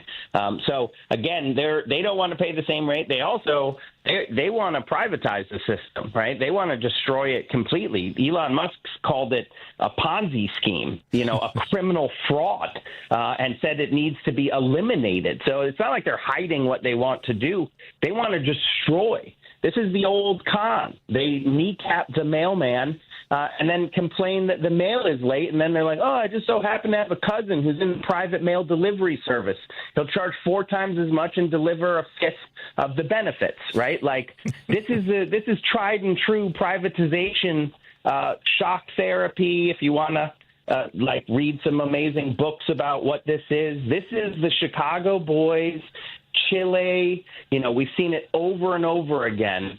You create chaos, you break the system, you cause the crisis, and you ride in as the hero, right? You cause the collapse, and then you're like, don't worry, everybody, I'm here. Just give me the power to solve this problem that I created. And lo and behold, your solution is always to give it to your billionaire buddies to profit from. And that's why the phrase, going back to 2016 with Trump in his first term, I alone can fix this. And that's why that statement has been is still on the table right now. Alex, we're going to take a quick break. We're speaking with Alex Lawson of Social Security Works. The number is 773-763-9278. We'll take a quick break. We'll be right back.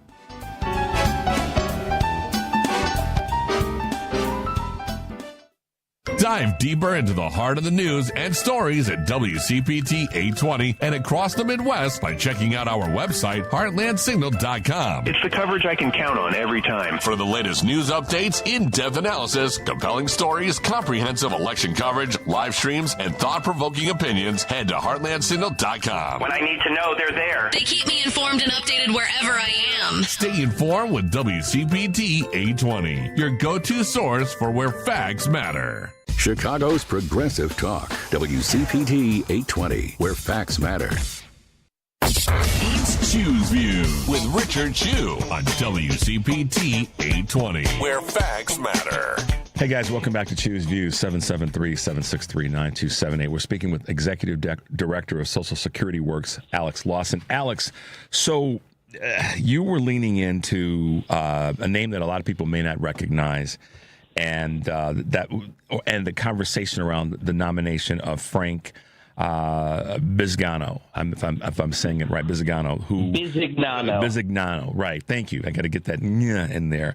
For Social Security Commissioner, talk a little bit about that and what you've been observing in that space, and why it's just incredibly harmful for this dude to be in this role. Yeah, I mean, there's two things. He's not being nominated to be the commissioner to make this thing better. He's being put in place to oversee the destruction of Social Security. He's been working hand in glove with Elon Musk's Doge wrecking crew. And the email, he lied about it in his confirmation, but the emails just keep coming out. He's directing a lot of this. So he's not going to be getting in there. And the former commissioner, Martin O'Malley, when he took over, the wait time on the 800 number was 42 minutes, the average wait time. He got it down to 12 minutes, right? That's what you can do. You can actually make things better if that's your goal. But now, from 12 minutes, we're hearing cases of 5 hours, and then they hang up on you, and you call back in 5 more hours, right? They've broken it. So they're not trying to improve anything. They are destroying it. Now you get to that sort of the darkly comical part. You know what this guy's job is? He is in charge of and atop a payment processing monopoly that would be the privatized Social Security, right? He's literally the guy who would benefit from destroying Social Security. So again, they're not even hiding it. If anyone had any, ability to connect the dots, this is the whole flood the zone thing, right? It's so obvious, but there's so much going on. They literally, they're like, hey, Hen House, we're nominating this guy, Fox, to be in charge of the Hen House. How's that seem? And anyone with a brain is like, that's bad. That guy's going to eat all of the hens, right? Don't put a fox in charge of the Hen House. That's exactly what's happening right now. And the Republicans go along with it. So, they like to try to distance themselves from the destruction of Social Security, which is happening right now.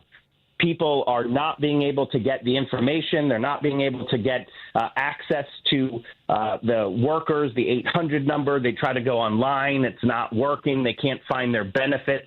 All of our experts are saying it's just a matter of time until cascading failures of checks not going out. And this is the guy whose job it is to oversee that. Mm-hmm. And, you have the Treasury Secretary, Lutnick.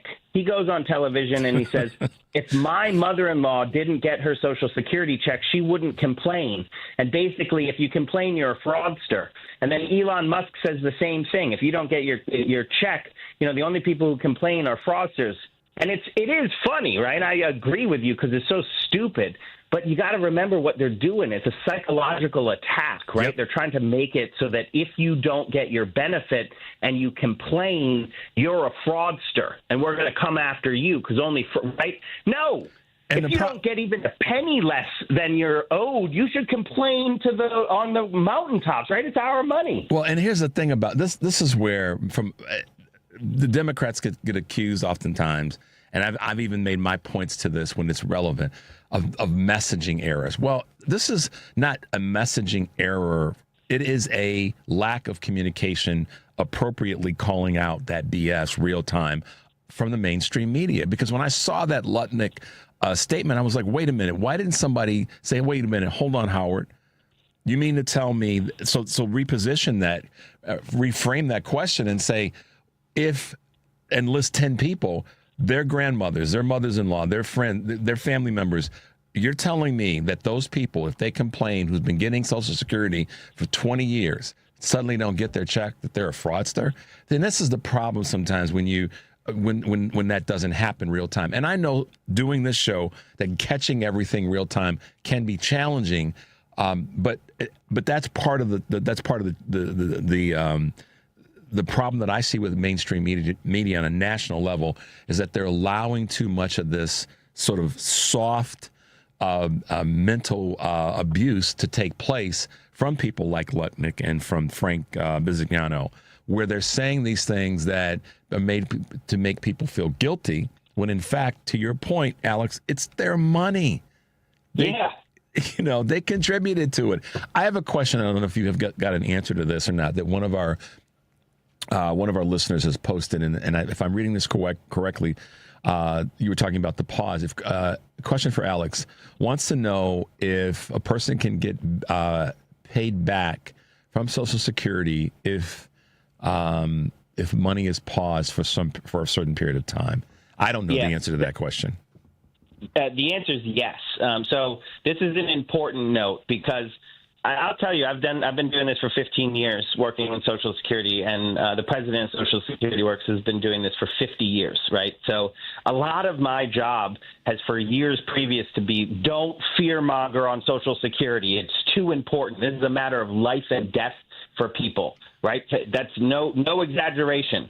You're talking about some of the most vulnerable people in America, people with disabilities, the oldest of the old. If they don't get a check for a month, they could die. That's just a fact. And so we have spent all of these years saying, don't fearmonger on this, until we heard and have been spoken to absolute people who know that this is not fear-mongering now. Benefits could be disrupted for up to and including everybody, right? Like the changes that are going on, they fired all of the IT workers, or 400 of the IT workers, and locked out the rest.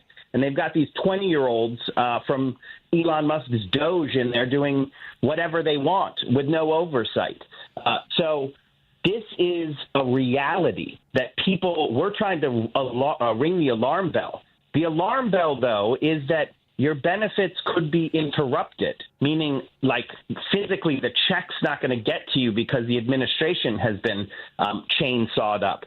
That does not mean it's not your money. Absolutely not. It is your money, legally your money. So when we're ringing the alarm bell, what we're telling people to do, have a hard copy of your Social Security statement so you know exactly how much you're owed. If you don't have a hard copy, you can download it from SSA.gov, but you can also look at your bank statement, see how much it is when it gets deposited. If you see any disruption to that, contact the constituent services part of your elected federal representatives, both your senators and your member in the House, and get in contact with them before that happens so you know who to contact if it does happen. The reason that we're telling people to do this under advice is you're going to want to start that legal process as quickly as possible and as officially as possible. So some states, California, Michigan, and Arizona, their secretaries of state have put up forms for if there's any disruptions to note it there. The purpose of all of that is because that money is yours, and so you're going to get it. It's just a matter of how long. And so you got to get in there quickly, denote the disruption, and then begin the process to get it made whole. And the other part of is many people won't be able to take a month or 2 months or 3 months of benefit interruption and just like live with that, right? So knowing that it could happen, reaching out to the most vulnerable in your community, in your church or book group or whatever, and ensuring that people know that this could happen and they're going to need a support network to weather that loss of income, that potential loss of income.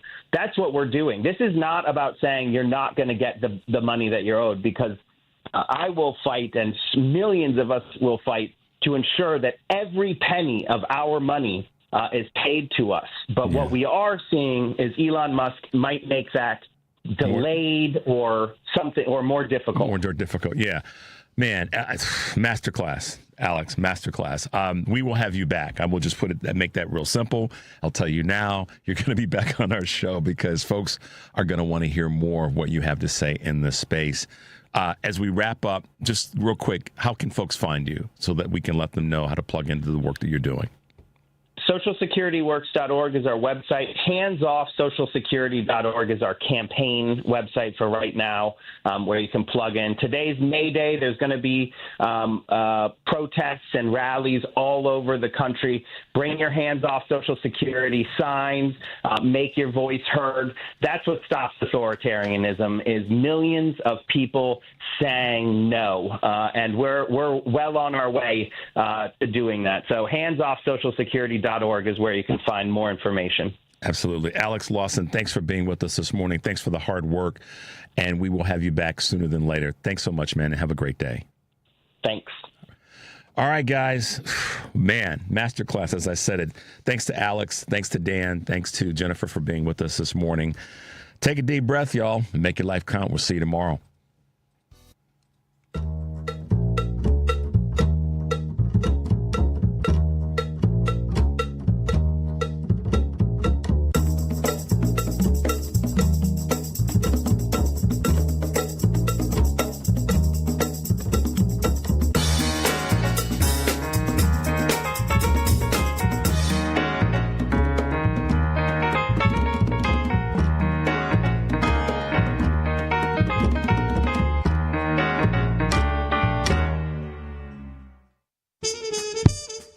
This is Richard Chew, host of Chew's Views here on WCPT AM 820, 6 to 8 a.m. Monday through Friday.